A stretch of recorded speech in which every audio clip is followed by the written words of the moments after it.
வணக்கம் உறவுகளே. நான் உங்கள் ஐயனார் துபாய் அபுதாபிலிருந்து. பாருங்க, தமிழ்நாடு சட்டமன்றத்தில திமுக கட்சிக்காரர்கள் ஆளும் கட்சிக்காரர்கள தமிழ்நாடு முதலமைச்சர வாய தொறந்து பேசுங்க அப்படின்னு சொல்லி கூச்சல் போடுறாங்க. சேர்வில் ஏறி நின்றுக்கிட்டு சத்தம் போடுறாங்க. ஏன் இப்படி? அ?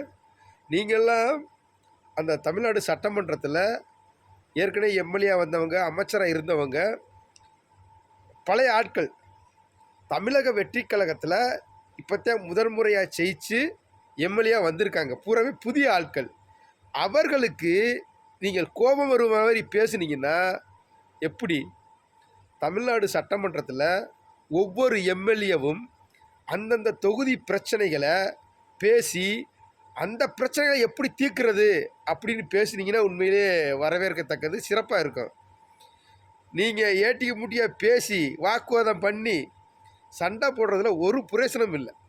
ஏன்னா இந்த தமிழ்நாடு சட்டசபையில் ஏற்கனவே அம்மையார் ஜெயலலிதா அவர்களை திமுக கட்சிக்காரர்கள் எவ்வளவு அவமானப்படுத்தினாங்க, எவ்வளவு அசிங்கப்படுத்தினாங்க, அந்த சட்டமன்றத்திலே போட்டு எவ்வளவு கேவலப்படுத்தினாங்கன்றலாம் நம்ம கேள்விப்பட்டிருக்கோம், நம்ம பார்த்தது கிடையாது. அந்த மாதிரி நிகழ்வுகள் இனிமேல் வரவே கூடாது. சட்டமன்றம்ன்றது எதுக்கு? மக்களுக்கு என்ன பிரச்சனை, அந்த பிரச்சனையை தீர்க்கறதுக்கு தாங்க அங்கே பேசணும். அதை விட்டு நீ பெரியாளா நான் பெரியாளான்னு பேசுகிறது எந்த வகையிலையும் சரியே இல்லைங்க. ஆகையினால் இனிமேலாவது தமிழக சட்டமன்றத்தில் எம்எல்ஏ போகிறவங்க அங்கே என்ன பேசணும் அப்படின்ட்டு கொஞ்சம் சிந்திச்சு பேசுங்க. தேவையில்லாமல் வாக்குவாதங்களை பண்ணி சட்டசபையை மரியாதை இல்லாமல் செய்யாதீங்க. இந்த சட்டசபை ஐயா காமராசர், கக்கன், இந்த மாதிரி பத்தவச்சலம் முதலமைச்சர், இந்த மாதிரி ஆட்கள்லாம் இங்கே சட்டசபையில் இருந்திருக்காங்க. அண்ணா அவர்கள்லாம் இந்த மாதிரி இருக்கிற சட்டசபையில் அப்போலாம் எந்த ஒரு கரைச்சலுமே கிடையாது, அமைதியாக சட்டசபை நடத்தியிருக்காங்க. ஆனால் இப்போ இந்த திமுக அதிமுக வந்ததுக்கு அப்புறம் தான் நிறைய சண்டைகள் சட்டசபையில் நடக்குது. இப்போ வந்து நேரில் பண்ணுறாங்க. நேரில் பண்ணும்போது எல்லா மக்களும் அதை பார்க்குறாங்க. அப்போ அங்கே என்ன குறைநிறைகளை பேசுகிறாங்க அப்படின்றத மக்கள் நேரடியாக பார்க்கும்போது இன்னும் ஆர்வமாயிடுறாங்க அரசியல் பேசுகிறதுக்கோ பழகிறதுக்கோ.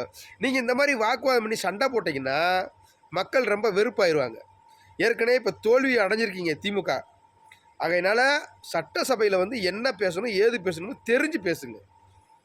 தேவையில்லாத விவாதங்களை பண்ணி மக்களிடத்தில் வெறுப்பை வாங்காதீங்க.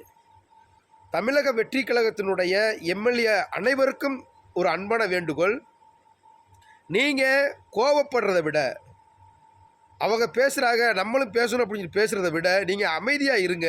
மக்களுக்கு தேவையான விஷயங்களை தொடர்ந்து பண்ணுங்க. சரிங்களா?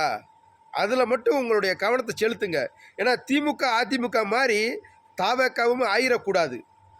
மாற்று கட்சியாகத்தான் தாவகவுக்கு ஓட்டு போட்டு தமிழக மக்கள் உங்களை தேர்ந்தெடுத்திருக்காங்க. சரிங்களா? மாற்றத்திற்காக. அந்த மாற்றம் என்ன செய்யணும் அப்படின்றத உங்களுடைய செயல்பாடுகளை காட்டுங்க. எதிர்கட்சிக்காரங்க பேசுகிறாங்கன்னு சொல்லி நீங்களும் வீம்பு பேசி சண்டை சத்தம் போட்டுக்கிறாதீங்க, தயவு செய்து சொல்கிறேன். நன்றி உறவுகளே.